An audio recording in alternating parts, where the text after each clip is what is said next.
Welcome back to coffee with Sneha. എല്ലാവരും സുഖമായിട്ടിരിക്കുന്നു വിശ്വസിക്കുന്നു. ഞാനും സുഖമായിട്ടിരിക്കുന്നു. അപ്പോൾ ആദ്യമായിട്ടാണ് വീഡിയോ കാണുന്നതെങ്കിൽ ലൈക്ക് ചെയ്യാനും ഷെയർ ചെയ്യാനും കമൻറ്റ് ചെയ്യാനൊന്നും മറക്കണമെന്ന് പറഞ്ഞുകൊണ്ട് ഇന്നത്തെ വീഡിയോയിലേക്ക് കിടക്കാം. അപ്പോൾ ഇന്നത്തെ വീഡിയോ എന്ന് പറയുന്നത് കുറേ നാളുകൾക്ക് ശേഷമാണ് നമ്മുടെ ഒലിവിയ റിലേറ്റഡ് ആയിട്ടുള്ള ഒരു വീഡിയോ ചെയ്യുന്നത്.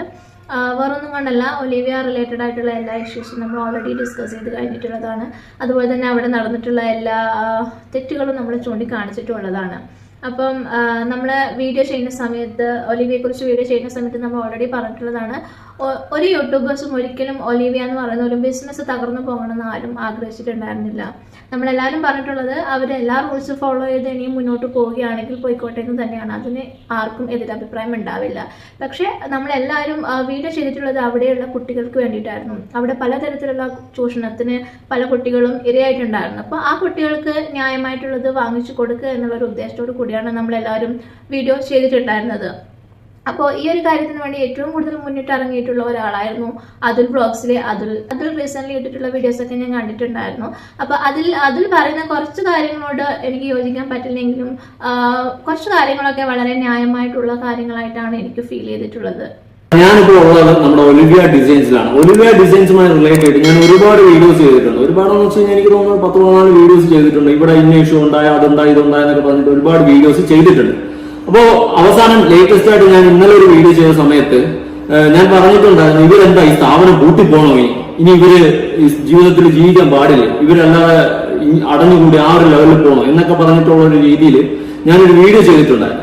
അത് ചെയ്യാനുണ്ടായ റീസൺ എന്താണെന്ന് വെച്ച് കഴിഞ്ഞാൽ, കഴിഞ്ഞ അതിന് തൊട്ട് മുന്നുള്ള വീഡിയോയിൽ ഇവിടുത്തെ ഓണറായ സിബി എന്ന് പറയുന്ന വ്യക്തി എന്നോട് പറഞ്ഞിട്ടുണ്ടായിരുന്നു, ഈ പറയുന്ന പെൺകുട്ടികൾക്ക് കൊടുക്കാനുള്ള ഫോണോ ക്യാഷോ എന്തെങ്കിലും ഉണ്ടെങ്കിൽ എല്ലാം കൊടുക്കാമെന്ന്.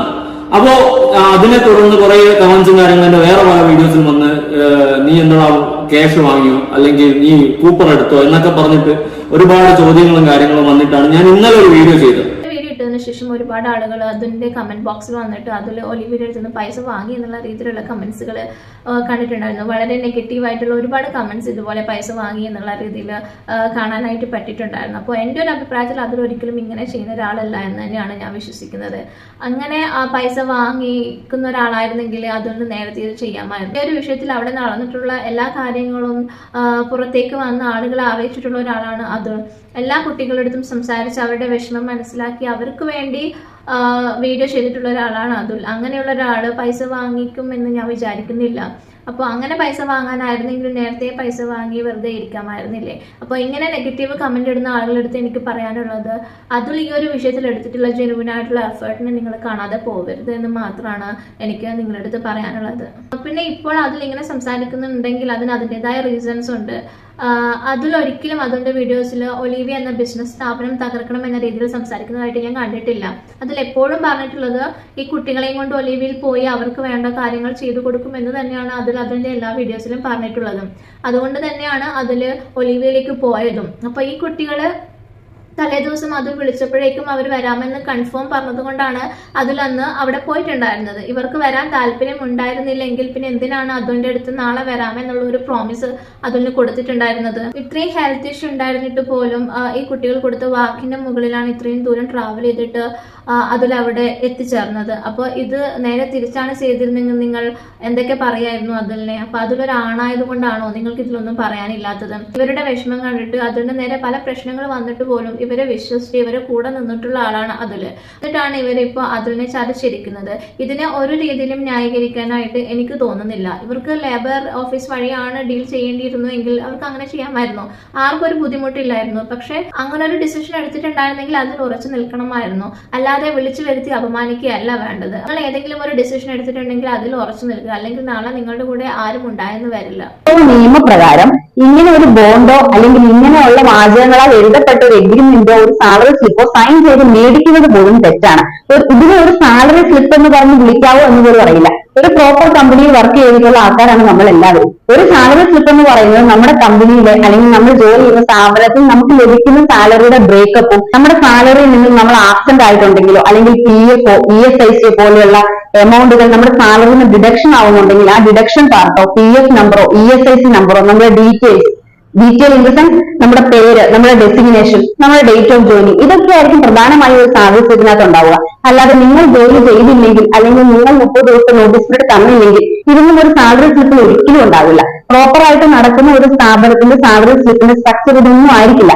ചില കമ്പനികളിൽ ചിലപ്പോൾ ഓഫർ ലെറ്ററിൽ ഇങ്ങനെ ഒരു കണ്ടീഷൻ എഴുതി ചേർക്കപ്പെടാം. നിങ്ങൾ 30 ദിവസത്തെ അല്ലെങ്കിൽ 90 ദിവസത്തെ നോട്ടീസ് പീരീഡ് തന്നില്ല എന്നുണ്ടെങ്കിൽ നിങ്ങളുടെ salary will be on hold എന്ന് എഴുതി ചേർക്കുന്നുണ്ടാവാം. പക്ഷെ അതുപോലും ലേബർ ലോ പ്രകാരം നിയമവിരുദ്ധം തന്നെയാണ്. ഒരു ദിവസം ഒരാൾ ജോലി ചെയ്തിരുന്നുള്ളൂ അല്ലെങ്കിൽ ചെയ്തിട്ടുള്ളൂ എങ്കിൽ പോലും ആ ദിവസത്തെ പേയ്മെന്റിന് അയാൾ അർഹനാണ് അല്ലെങ്കിൽ അർഹതയുള്ളവളാണ്. അതുകൊണ്ട് ആ പേയ്മെന്റ് ഹോൾഡ് ചെയ്ത് വെക്കാൻ ഒരു HR ഡിപ്പാർട്ട്മെന്റിനോ ഒരു അക്കൗണ്ട്സ് ഡിപ്പാർട്ട്മെന്റോ ഒരു കമ്പനിയുടെ ഉടമയ്ക്കോ യോഗ്യതയില്ല. പകരം ഒരു resign letter, proper notice period ഇല്ലാതെ ഒരാൾ ഇറങ്ങി പോവുകയാണെങ്കിൽ അവരുടെ എക്സ്പീരിയൻസ് ലെറ്ററിലോ അല്ലെങ്കിൽ അവരുടെ റിലീവിംഗ് ലെറ്ററിലോ നമുക്ക് അങ്ങനെ പ്രോപ്പറായി മെൻഷൻ ചെയ്യാം, പ്രോപ്പർ ഹാൻഡ് ഓവർ കൊടുത്തിട്ടില്ല, അല്ലെങ്കിൽ പ്രോപ്പർ റിസൈൻ അല്ല, അല്ലെങ്കിൽ നോട്ടീസ് പീരീഡ് തന്നിട്ടില്ല എന്നുള്ളത്. ഈ കുട്ടി ഏതെങ്കിലും ഒരു കമ്പനിയിൽ വർക്ക് ചെയ്തിട്ടുണ്ടോ എന്ന് എനിക്കറിയില്ല. ഞാനൊരു കോർപ്പറേറ്റ് കമ്പനിയിൽ വർക്ക് ചെയ്യുന്ന ഒരാളാണ്. ഇതിന് മുന്നേയും കുറച്ച് കമ്പനീസിൽ വർക്ക് ചെയ്തിട്ടുണ്ട്. ഈ കുട്ടി പറയുന്ന പോലെ as per law maybe ഇത് കറക്റ്റ് ആയിരിക്കാം, പക്ഷെ ഒരു കമ്പനിയും ഇത് ഫോളോ ചെയ്യുന്നില്ല എന്നുള്ളതാണ്. സോ എൻ്റെ കൂടെ വർക്ക് ചെയ്തിട്ടുള്ള പല കൊളീഗ്സും അബ്സ്കോണ്ട് ആയിട്ടുള്ളത് കണ്ടിട്ടുള്ള ഒരാളാണ് ഞാൻ. സോ അവർ അബ്സ്കോണ്ട് ആവുന്നുണ്ടെങ്കിൽ ഒന്നെങ്കിൽ അത് അവരെ സാലറി കിട്ടിയിട്ടുള്ള പിറ്റേ ദിവസമായിരിക്കും അങ്ങനെ ചെയ്യാം, അല്ലെങ്കിൽ ഒരു മന്തിന്റെ പകുതി ആകുമ്പോൾ അവർ പോയിട്ടുണ്ടെങ്കിൽ ഒരിക്കലും അങ്ങനെയുള്ള ആളുകൾക്ക് സാലറി കിട്ടിയതായിട്ട് ഞാൻ കണ്ടിട്ടില്ല. ഒരു പേ സ്ലിപ്പിലോ അല്ലെങ്കിൽ ഓഫർ ലെറ്ററിലോ ഒന്നും സൂചിപ്പിച്ചില്ലെങ്കിൽ കൂടെ എല്ലാവർക്കും മനസ്സിലാവുന്ന അല്ലെങ്കിൽ എല്ലാവർക്കും അറിയുന്ന ഒരു കാര്യമാണിത്. എന്തായാലും ഇതുപോലെ ജെനുവിനായിട്ട് മറ്റുള്ളവരെ സഹായിക്കാൻ പോകുന്നവർക്ക് എപ്പോഴും ലഭിക്കുന്ന പണി തന്നെയാണ് ഇപ്പോൾ അതുലിന് ലഭിച്ചിട്ടുള്ളത്. അതുകൊണ്ട് ആ കുട്ടികളുടെ അടുത്താണ് എനിക്ക് പറയാനുള്ളത്, നിങ്ങൾക്ക് വേണ്ടി അത്രയും ജെനുവിനായിട്ട് നിങ്ങളുടെ വിഷമം കണ്ടിട്ടാണ് അദ്ദേഹം നിങ്ങളുടെ കൂടെ വന്നിട്ട് നിങ്ങൾക്ക് വേണ്ടി സംസാരിച്ചിട്ടുള്ളത്. അതുകൊണ്ട് തന്നെ കുറച്ചെങ്കിലും ഹ്യൂമാനിറ്റി ഓർ കമ്പാഷൻ ഉണ്ടെങ്കിൽ അതിന് വിളിച്ച് സംസാരിക്കുക. അതുപോലെ തന്നെ അവർ നിങ്ങൾക്ക് തന്നിട്ടുള്ള ടൈമിനും എഫേർട്ടിനും ഒരു റെസ്പെക്ട് കൊടുക്കുക. അതിലൊന്നല്ല, അത് ആരാണെങ്കിലും അവർ നിങ്ങൾക്ക് വേണ്ടി തന്നിട്ടുള്ള ടൈമിനും എഫേർട്ടിനും ഒരു റെസ്പെക്ട് കൊടുക്കുക എന്ന് മാത്രമാണ് എനിക്ക് നിങ്ങളുടെ അടുത്ത് പറയാനുള്ളത്. എന്തായാലും നമുക്ക് അടുത്ത വീഡിയോയിൽ വീണ്ടും കാണാം. അതുവരേക്കും ബൈ ബൈ.